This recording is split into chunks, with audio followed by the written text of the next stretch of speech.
mengajak semua saudara memperhatikan, ya. Saya suka lukisan ini dari seorang pelukis Spanyol, yaitu Forlich. Dia melukiskan tentang biji sesawi yang kalau tumbuh menjadi pohon yang besar, di mana burung-burung bersarang di sana. Ya, itu dia gambarkan. Di tangannya ada biji sesawi itu, ya. Tapi itu gede banget itu memang, ya. Mungkin biji sesawi raksasa. Nah, itu di tangannya. Tapi itu menghasilkan pohon di mana burung-burung bersarang. Ya, saudara. Ada beberapa poin saya sampaikan, saudara. Yang pertama adalah biji sesawi setua apapun. Katakan biji sesawi setua apapun. Bila jatuh di tanah yang subur, pasti bertumbuh. Katakan biji sesawi itu sudah 10 tahun. Bahkan di Mesir dan di Israel ditemukan biji sesawi yang sudah ribuan tahun. Saudara, dicoba di laboratorium, dimasukkan tanah yang subur, tumbuh, saudara. Saudara bisa bayangkan, itu tidak masuk akal. Tetapi itulah biji. Saudara, setua apapun. Kita seringkali tidak menggunakan iman kita begitu lama. Sampai biji sesawi itu usang. Untung dia tidak karatan, saudara. Nah, begitu tua, begitu lama kita hanya menyimpan saja. Saya beritahu, sekarang waktunya biji sesawi yang tua tersebut engkau taburkan. Di mana? Di tanah hati yang subur. Sudah tiba waktunya untuk Anda dan saya tidak membiarkan biji sesawi yang tua, yang terbengkalai, yang terselinap entah di mana, temukan kembali. Tadi saya sudah menjelaskan bagaimana engkau dan saya menemukannya. Dengan 2 kata tadi. 1, percayalah. 2, menerimalah. Menerimanya. Temukan kembali. Dan tanam di tanah yang baik. Tanah yang subur. Itu sebab kalau selama ini saya dan Anda hanya sekedar iman-imanan saja. Tidak pernah kita ini melakukan sesuatu dan menerima sesuatu yang hebat dari Tuhan. Ya, semuanya itu rutinitas, biasa aja, asal bisa makan, asal bisa nabung sebulan segini. Asal aku bisa menyekolahkan anak. Saudara, saya kasih tahu. Engkau mempunyai biji sesawi yang usang, yang tua. Ayo sekarang, tabur dalam hatimu yang subur. Hati yang subur adalah hati yang gembur. Pasti akan tumbuh dan akan menghasilkan sesuatu yang dahsyat. Yang percaya beri kemuliaan yang baik bagi dia. Poin yang pertama ini, saudara, saya tuliskan, biji sesawi setua apapun, ia jadi muda. Mulai muncullah, ya, mulai muncullah. Itu biji bisa menjadi kecambah. Dia mulai muncul. Saudara. Nah, sehingga apa? Padahal ini biji sudah tua. Sudah terbengkalai. Tapi begitu ditaruh di tanah yang subur, dia mulai muda. Dia mulai seperti bayi kembali lahir. Kemudian menjadi anak remaja, anak muda. Dia menjadi dewasa dan berbuah. Amin. Itu sebab jangan biji sesawi dibawa sampai mati. Maka sudah tidak ada kesempatan untuk berbuah. Tapi biji sesawi ketika engkau dan saya mendengar firman ini. Ya Tuhan, hamba mulai sekarang mau mempraktekkan. Hamba mau bertindak. Tuhan, hamba mau bikin hati hamba hati yang subur. Hati yang berkenan kepadamu. Supaya dengan demikian hamba boleh mendapatkan buah yang lebat. Saya mau tanya, siapa yang kepingin mendapat buah yang lebat? Amin. Katakan, Tuhan Yesus, saya mau memulai sejarah hidup mulia dengan iman sebesar biji sesawi. Saya menyadari biji ini sudah lama dan tua. Tetapi hari ini saya mau menanamnya. Saya mau menghasilkan yang muda kembali di dalam hidup saya. Sampai berbuah lebat untuk kemuliaan Bapa. Ucapkan terima kasih engkau yang merindukannya. Terima kasih Bapa, karena kami boleh menerima dan kami belum terlambat. Hanya di dalam nama Tuhan Yesus Kristus, Juru Selamat dan Penebus kami. Dan kita semua mengaminkan. Amin. Haleluya. Poin yang kedua. Bagaimana jadi muda? Mari kita akan membuka dalam Efesus pasal yang keempat ayat 23. Surat Efesus pasal yang keempat ayat 23. Kita akan baca. 1, 2. Supaya kamu dibaharui di dalam roh dan pikiranmu. Amin. Katakan, supaya saya dibaharui di dalam roh dan pikiran saya. Amin. Saudara harus dibaharui. Saya harus. Apa yang dibaharui? Roh dan pikiran. Saudara. Nah, disinilah poinnya.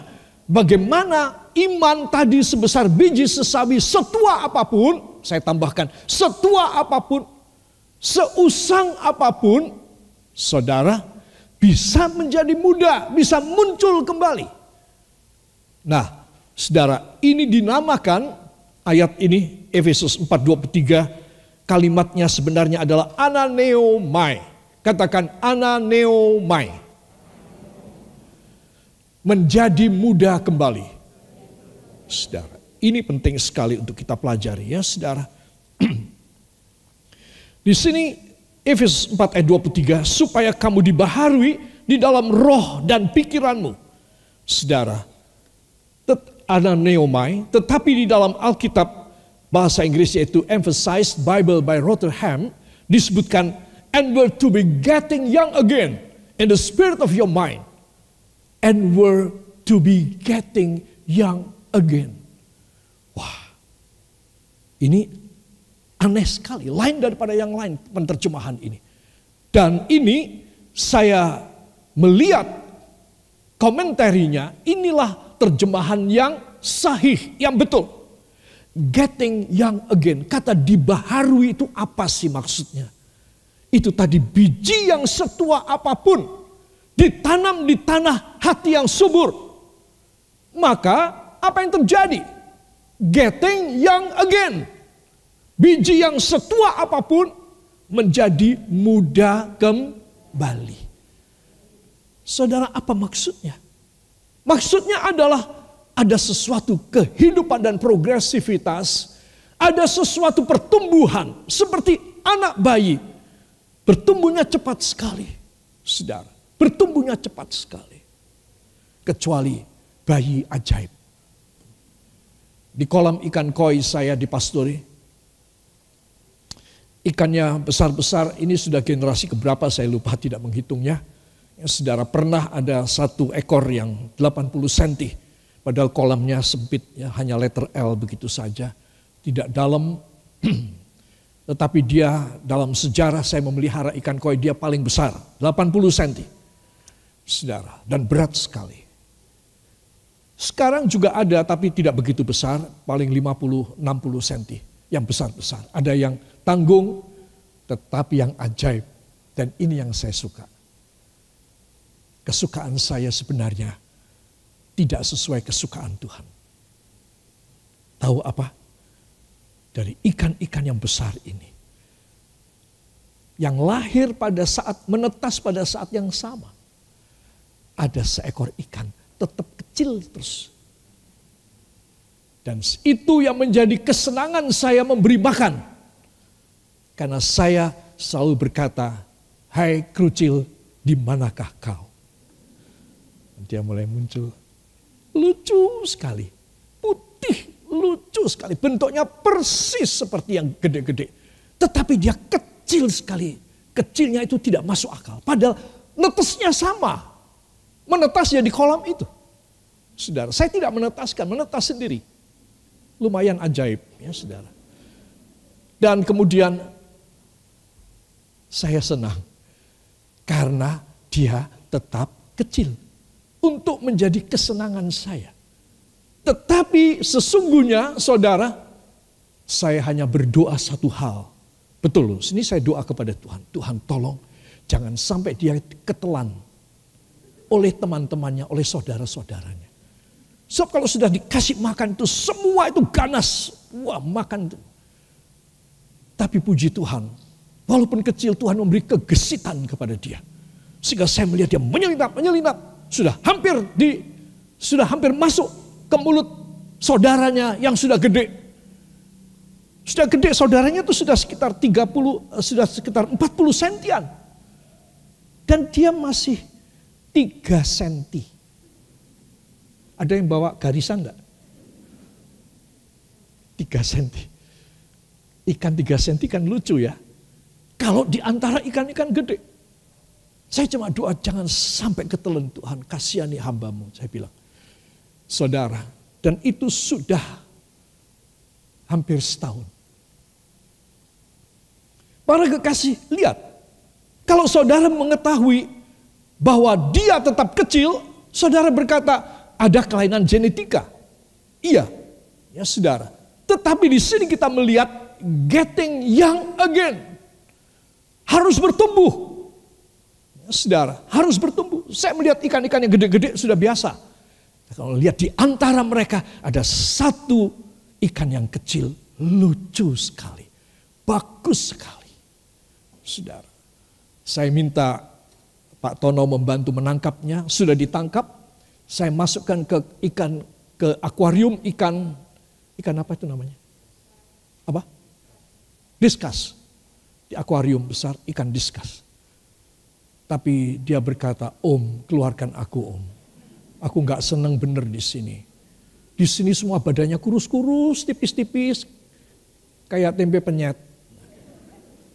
Tolong Om keluarin aku. Jadi dia bersedih hati. Terus saya berkata pada Pak Tono kasihan dah. Bawa lagi, kembalikan lagi kepada habitatnya. Wah begitu masuk langsung dia senang sekali. Dia bilang puji Tuhan gitu. Para kekasih. Jadi getting young again. Itu berarti saya dan saudara dalam ketuaan kita. Di dalam segala keadaan kita. Jangan bilang soal umur ya saudara. Bukan hanya soal umur. Bisa terjadi soal umur. Saudara. Tetapi di dalam keadaan pembaharuan kita. Iman yang sebesar biji sesawi itu getting young again. Menjadi muda kembali. Kita mempunyai vitalitas daripada kemudaan dari firman Tuhan. Saudara. Ya, saudara, kalimat ini istimewa. Ana neo mai. Katakan ana neo mai. Getting young again. Dalam hidup saya secara fisik istimewa, secara rohani. Yang percaya beri tepuk tangan bagi dia. Haleluya. Dan menjadi muda kembali di dalam roh dari pikiranmu. Saudara. Saya masuk pada bagian penutup. Dalam Kejadian pasal 41 ayat 52. Dalam Alkitab bahasa Inggris katakan. God has made me fruitful in the land of my suffering. Ini adalah kata-kata dari Yusuf. Yusuf berkata, Tuhan membuat aku berbuah lebat di tanah kesengsaraanku. Aku mulai berbuah. Tanah ini meletek, kering. Tanah ini tanah yang tidak ada airnya. Tapi Tuhan membuat mujizat. Sehingga biji, seolah-olah dia berkata, sehingga biji sesawiku. Ketika tanam di sini bisa menghasilkan. Para kekasih, ini luar biasa. Katakan adalah luar biasa. Bila seharusnya saya tidak bisa berbuah, menjadi berbuah lebat. Amin. Bisa lebih semangat lagi. Adalah luar biasa. bila saya bisa berbuah lebat di situasi kondisi yang seharusnya saya tidak bisa berbuah. Saya harus seperti Yusuf. Biji sesawi saya yang usang, yang tua, harus menghasilkan dalam nama Yesus. Amin. Saudara yang kekasih, Kejadian 41:52, Allah telah membuat aku berbuah lebat di tanah penderitaanku. Di tanah kesengsaraanku justru Allah membuat aku bisa berbuah lebat. Coba, hebat sekali. Kenapa Yusuf mengatakan Mesir adalah tanah penderitaannya, tanah kesengsaraannya? Iya. Ketika dia dijual oleh kakak-kakaknya, sebagian ingin membunuh dia. Perhatikan para kekasih, iri hati bisa membunuh orang. Ya. Katakan, iri hati bisa membunuh orang. Dan itu yang terjadi pada beberapa orang kakaknya. Kita bunuh saja ini, tukang pemimpi ini.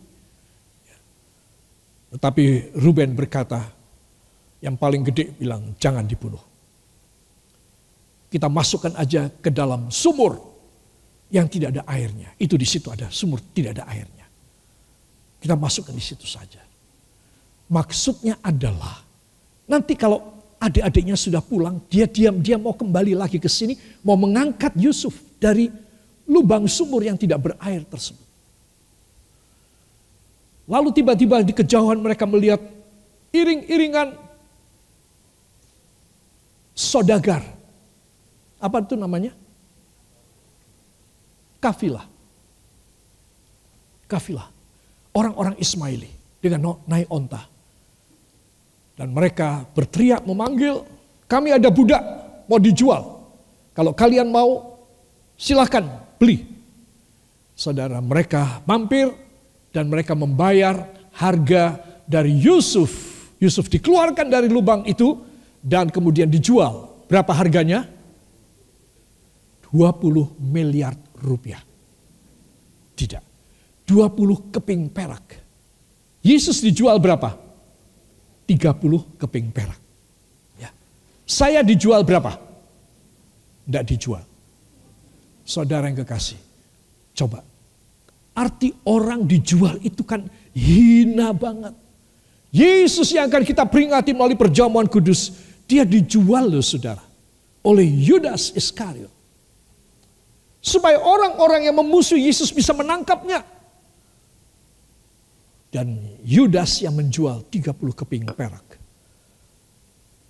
Orang yang sekarang ini, termasuk orang ini, sudah tidak dijual lagi. Karena Yesus sudah menebusnya. Yesus sudah menebusnya. Jangan jual dirimu. Jangan jual hidupmu ke dalam jajahan, dominasi, dosa dan iblis dan kuasa kegelapan. Karena Yesus sudah membayar lunas. Sehingga engkau dibebaskan dan dimerdekakan. Saudara, kembali kepada Yusuf. Dia diperbudak, dia dijual di pasar budak. Dan karena dia cukup ganteng orangnya, masih muda, harganya tinggi. Yang membeli adalah pejabat istana Firaun. Sudah bisa bayangkan seorang bendahara sekaligus merangkap sebagai menteri pertahanan, menteri keuangan dan menteri pertahanan. Berarti wah, ini menteri tangan kanan, benar kepercayaan dari Firaun, dari raja. Yusuf dibeli oleh orang rumah dari Potifar, saudara. Dan dia bekerja di sana. Dia difitnah oleh istrinya, saudara. Dia masuk penjara. Dia bilang, ini tanah penderitaanku. Gak pernah selesai aku dengan penderitaan-penderitaan terus. Bila saya dan Anda mempunyai pikiran, aku hidup cuma untuk menyambung hidup. Dan harus menjalani penderitaan, kesengsaraan, beban yang berat, kemustahilan.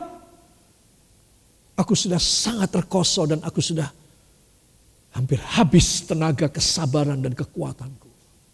Dengar kata-kata Yusuf. Allah telah membuat aku berbuah lebat di tanah penderitaanku. Bila saya dan saudara dalam keadaan yang sulit, anak-anak muda yang dalam keadaan yang stuck, dan orang berkata masa depanmu sudah hilang nak. Masa depanmu ini sudah sulit sekali nak. Saudara, karena aku tidak bisa membiayai kamu, kamu harus kerja, kamu harus banting tulang, kamu ya harus setengah mati. Cuma orang tua lupa dan tidak tahu memberi jalan. Kamu harus datang sama Tuhan Yesus. Wah, itu benar sekali. Dan banyak anak-anak muda yang mengalami keadaan yang frustrasi dan depresi dalam hidupnya. Dengar kalimat ini, Kejadian 41:52. Katakan Kejadian 41:52. Bahwa Allah membuat aku berbuah lebat di dalam sikon kesengsaraanku. Saudara, itu yang terjadi. Tuhan mendengar doa Yusuf dari dalam penjara. Walau dia ketika sudah harus bebas, karena dia difitnah, dia harus bebas. Sekitar 6 tahun hukumannya dia. Saudara yang kekasih, dan saya membaca risalah tentang jumlah hukuman Yusuf. 6 tahun itu dengan hukum KUHP modern sekarang abad 21, abad 20 waktu itu saya baca. Itu sama. Tuntutannya adalah 6 tahun, saudara. Coba. Zaman dulu Mesir sudah mempunyai tata hukum pidana yang cukup baik dan mirip dengan yang modern sekarang. Nah, dia dihukum 6 tahun, dibiarkan sama kepala penjara, tidak dilepas. Kenapa? Karena dia bisa dipercaya. Jadi kepala penjara menjadi enteng, dia disuruh menyiapkan makanan, dia harus menentukan siapa yang pindah ke sel sebelah sana, siapa yang bebas, Yusuf yang suruh kerja. Saudara, kepala penjara enak-enakan. Jadi 6 tahun harus bebas, dibablaskan. 7 tahun. 6 tambah 7 sama dengan, masa suaranya anak kecil, 13. 13 tahun. Tanah penderitaan. 13 tahun kira-kira dia di dalam penjara. Walaupun dia dipercayai, tapi namanya tetap penjara. Semua katakan, sampai tiba waktunya. Yusuf berbuah lebat. Firaun bermimpi tidak tahu artinya. Dia marah, dia membunuh semua tukang sihir, semua tukang guamia, tukang ramal. Karena tidak tahu memberikan apa mimpi yang dia mimpi dan apa artinya. Yusuf dipanggil, Yusuf menceritakan. Singkat cerita, Yusuf mendapat kehormatan menjadi the tweede man, orang kedua dari kerajaan Mesir. Luar biasa. Katakan luar biasa. Bila sudah tiba waktunya saya berbuah lebat, saya akan mengalami kejadian ajaib dari kuasa Tuhan. Luar biasa. Nantikan dia. Tunggu dengan sabar. Yakinlah bahwa dia akan datang tepat pada waktunya dan dia tidak akan terlambat. Sebab setiap orang yang menaruh harap dan percaya kepada Tuhan, dia tidak akan dipermalukan. Semua orang yang mau mengambil kembali sebiji sesawi, yaitu imannya yang alkitabiah, dan menanamnya, belum terlambat untuk berbuah lebat. Lihatlah Yusuf.